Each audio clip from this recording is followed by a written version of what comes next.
Chào anh thợ và các bạn.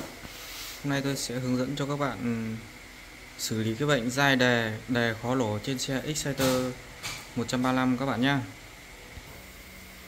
Để kiểm tra được thì trước hết tôi sẽ mở khóa ấn đề chiếc xe này lên cho các bạn nghe thử các bạn nhé.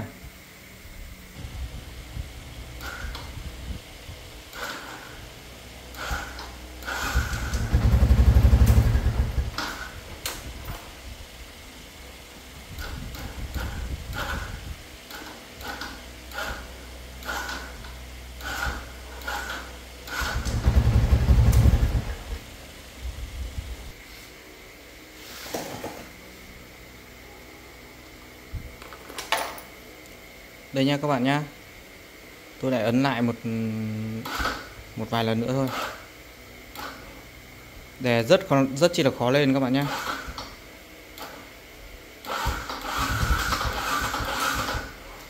Đấy nha các bạn nhá. Bây giờ tôi sẽ hướng dẫn các bạn xử lý cái chiếc xe này.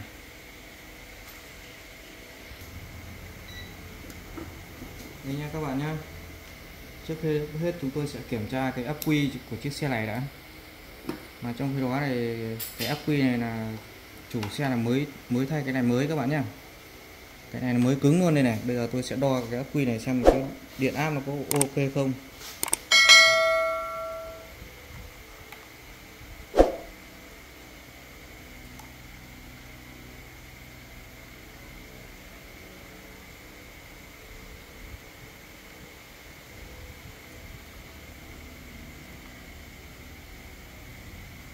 V 12V97 các bạn nhá, gần như là 13V. Có nghĩa là cái chiếc xe này điện bình ắc quy rất chi là khỏe, và bình này là mới thay đương nhiên là rất chi là khỏe rồi các bạn nhé. Bình thì không thể yếu được.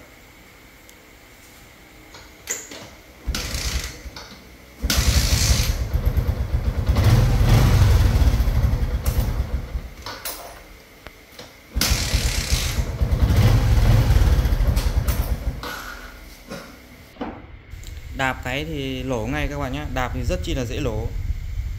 Còn đề thì nhấn nút được nút không các bạn nhé. Qua quá trình kiểm tra thì chúng tôi đã kết luận rằng là cái củ đề của chiếc xe này đang có vấn đề các bạn nhé. Bây giờ tôi sẽ tháo cái củ đề này ra để kiểm tra. Mời các bạn chú ý tiếp. Đây là X125 nhé. Và nó vị trí này có hai con. Nó có cái đám đây. Chúng ta tháo cái ra này, cái đề rút cái sang nhé. Hai nó thôi. Bây giờ tôi sẽ rút cái củ đề ra các bạn nhé. Tôi sẽ tháo cái củ đề ra các bạn nhé. Làm dao tháo có chút rất lượng.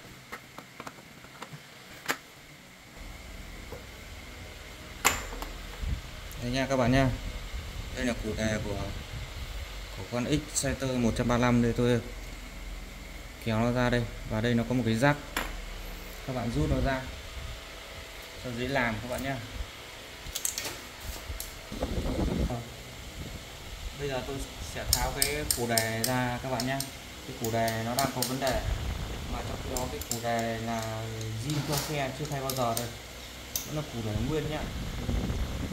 Cái còn chổi than này tôi không biết, hôm nay tôi mới tháo lần đầu tiên cái củ đề này thôi.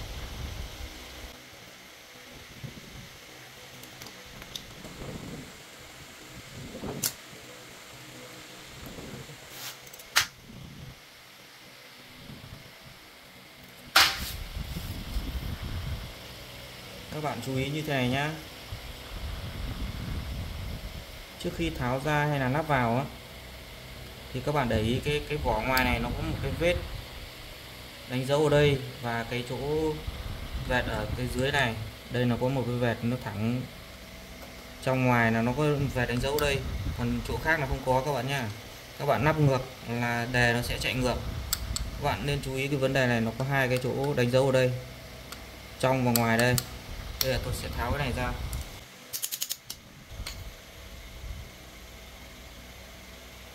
Đây nha các bạn, đây là cái củ đề của con X135 này các bạn nhé. Quay gần tí nữa được không? Đây các bạn để ý này, cái chổi than của cái củ đề này đã thay mấy lần rồi nha các bạn nhé. thay mấy lần rồi nhưng không được đây này. Chổi than vẫn mới đây này các bạn nhé. Chổi than vẫn mới. Đây, chổi than mới đây các bạn nhé. Tôi không tiện tháo ra bởi vì mới thay rồi nhưng mà vẫn không được. Mới thay, mới vệ sinh rồi các bạn nhé.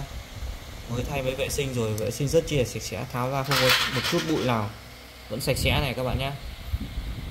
Nhưng mà đè thì không được, đè núc được núc không. Vậy thì bây giờ chúng ta kiểm tra cái gì nữa? Đây nha các bạn nhé. Hôm nay tôi sẽ hướng dẫn các bạn đo để xem cái nó có mấy cái cực đây, xem có cực nào nó bị chập chờn không các bạn nhé. Và bằng cách là chúng ta, cái đồng hồ chúng ta để ở thang đo thông mạch là con diode này, và chúng ta dí một cực vào ở đây, một chỗ này, sau chúng ta đo từng cực một, xem cực nào chết các bạn nhé. Một này, 2 này, một cực chết rồi các bạn nhá.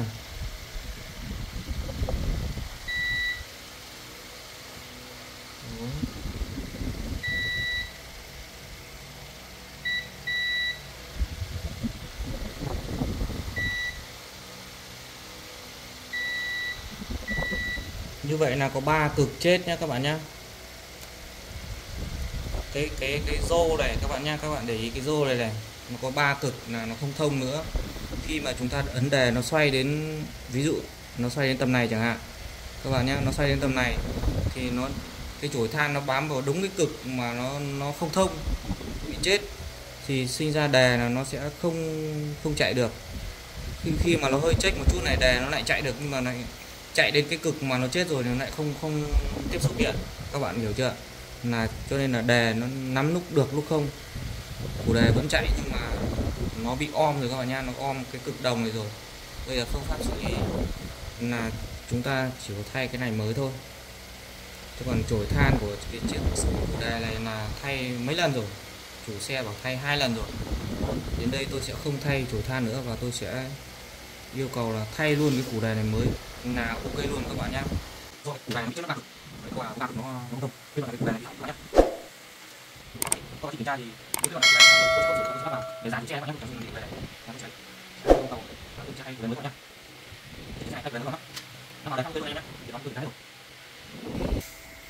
Như vậy là vừa rồi tôi hướng dẫn cho anh em rất chi là nhanh gọn cái vấn đề về đề bị dai, khó lổ, chập chờn trên xe Exciter 135 các bạn nha. Nó dai đề khó lổ, chập chờn là do cái củ đề này nó bị om các bạn nhá. Nó om lâu năm rồi, nó hỏng rồi.